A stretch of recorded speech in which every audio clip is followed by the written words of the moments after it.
Now I would like to speak about challenges related to stabilization, disinflation process in transition economies. Generally, the process of disinflation was rather slow, and this was consequence of the past, of legacy of the late communist and early transition period, where many countries had high inflation and was quite substantial inflationary inertia. Then lax monetary policy, which was often dependent on political decision, and central banks' independence was built rather slowly, especially in countries of former Soviet Union. And finally, most countries suffer from fiscal imbalances practically the entire decade of 1990s.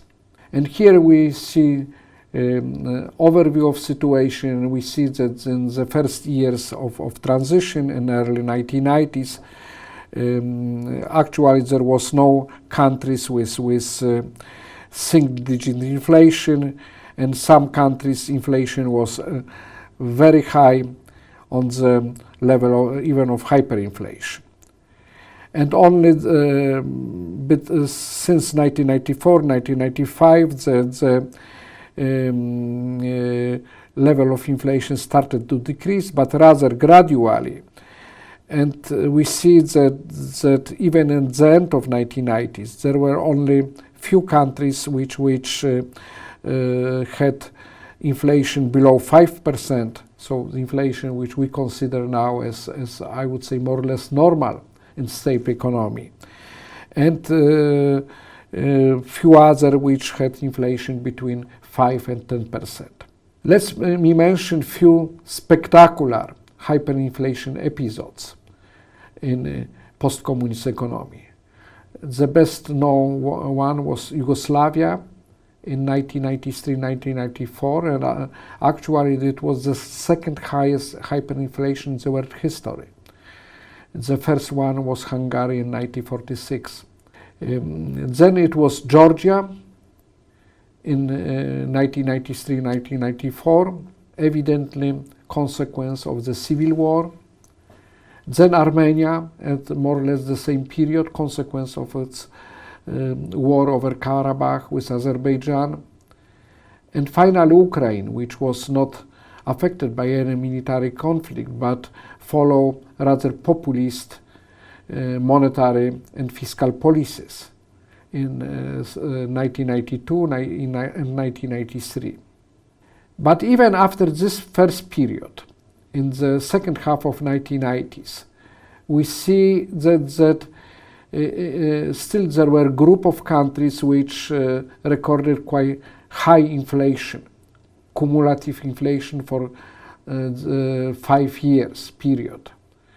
This mentioned Belarus, Bulgaria, which actually experienced some near hyperinflation at the end of 1996 and beginning of 1997 as consequence of financial crisis and fiscal crisis. Romania, Turkmenistan, Tajikistan, Uzbekistan, Russia, Moldova. There were countries which had cumulative inflation quite high. On the other end of the spectrum, we had countries like Azerbaijan, like Macedonia, Croatia, Lithuania, Armenia, Latvia, Czech Republic, Estonia, Slovakia, Georgia, which after the period, some of them, after periods of hyperinflation, we mentioned earlier, Armenia and Georgia, they took the lesson and they managed stabilized situation.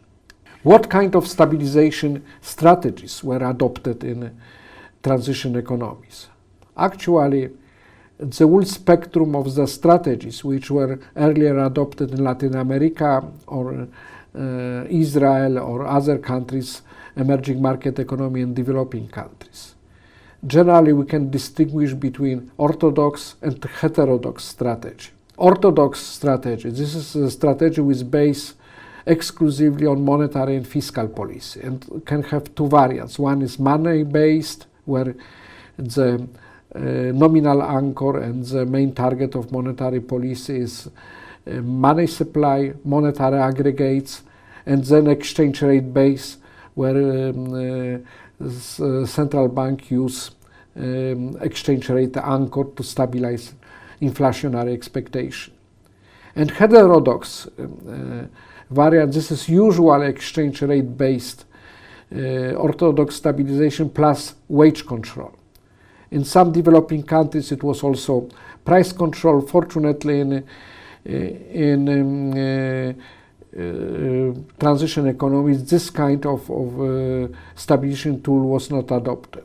Why fortunately? Because usually price control in the condition of high inflation or hyperinflation is counterproductive and doesn't help to solve problems, eliminate subsidies or eliminate price distortion.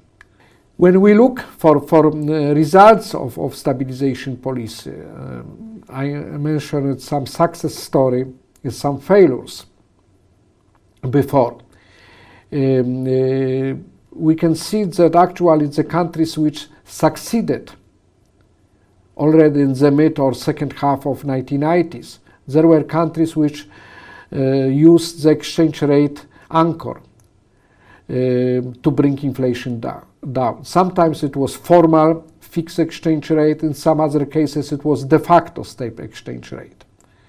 And basically this relates to Balkan countries, Baltic countries and Caucasus countries. These three group of rather small countries successfully used exchange rate anchor to bring inflation down relatively quickly. Some other countries also used some sort of exchange rate anchor, but in form of crawling peg or crawling band regimes, meaning that the administratively controlled exchange rate by central bank was subject of gradual crawling devaluation. And this was Poland for the entire decade of 1990. This was Hungary. This was Russia on at least two occasions, Slovenia practically almost until introducing euro. And those strategies proved to be counterproductive from the point of view of disinflation policy, because they contributed to build up strong inflationary inertia. They politicized exchange rate, created political resistance to slow down rate of crawl. Basically it was always interest of export industry which win this kind of controversy and debates. And more generally, in the world of free capital mobility and all those countries which I mentioned, which used crawling peg, increasingly become open to capital movement, is impossible to target real exchange rate. Real exchange rate is a result of capital flows and exogenous changes to capital flows. So national monetary policy has very limited impact now on the real exchange rate. But other source of the slow pace of disinflation in many countries was related to weakness of fiscal policy, or to continuous large fiscal deficit. And beginning of transition, it worked quite simple way. Fiscal deficit had to be monetized because it was no other sources of financing of fiscal deficit.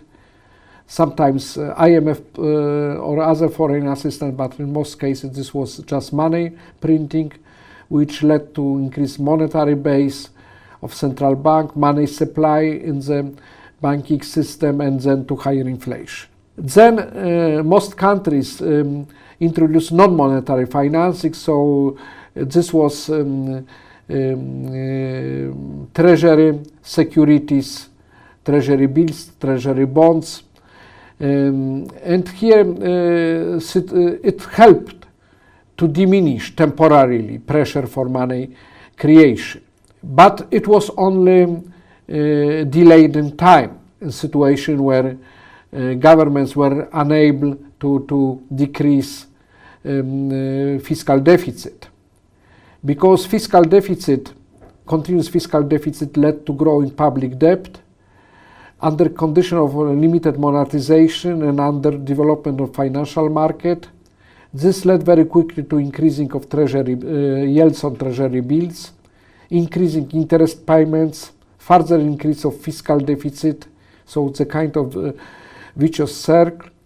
Then expectation to default, difficulties with rolling over existing treasury bill stock, and eventually returning to monetary financing of fiscal deficit, growth of monetary base, growth in money supply, inflation.